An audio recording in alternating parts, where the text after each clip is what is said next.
Hi everyone, আজকে তোমাদের সাথে শেয়ার করব আমাদের এখানে বারোয়ারি যে কালী মায়ের পুজো হয় সেই ভিডিওটা।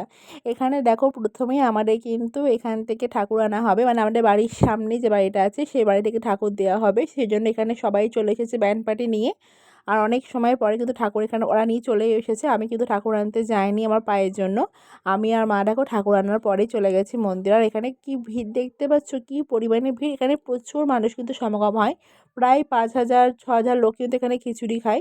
এখানে দেখো এখন মায়ের মানে প্রত্যেকে পুজো দিতে যাচ্ছে মায়ের কাছে এক এক করে। আর আমরাও চলে এসেছি, আমি আর মা। আর গিয়ে দেখি যে এখানে মানে অটোমেটিক লাইন পড়ে গেছে। তারপরে দেখি অনেক সময় লাইন দেওয়ার পরে এখানে মায়ের কাছে আসার সুযোগ পেলাম। মায়ের মুখটা কত সুন্দর, তাই না? এখানে অনেক সময় কাটিয়ে প্রায় 2 ঘন্টা 2.5 ঘন্টা মতো আমরা এখানে ছিলাম পুজো দিয়ে। কাটানোর পরে তারপর ভিড়টা একটু তোমরা দেখো, দেখতে পাচ্ছ কী পরিমাণে এখানে ভিড় হয়েছে। এখন এখানে হরিলুট দেওয়া হবে, অনেকে এখানে মানত করে তো সেই অনুযায়ী প্রত্যেকে হরিলুট দিচ্ছে। তারপরে অনেক সময় থাকার পরে প্রায় 12টার দিকে আবার কিন্তু খেতে গেছিলাম। আর খাওয়ার ওখানে কিন্তু সেই পরিমাণ ভিড় ছিল।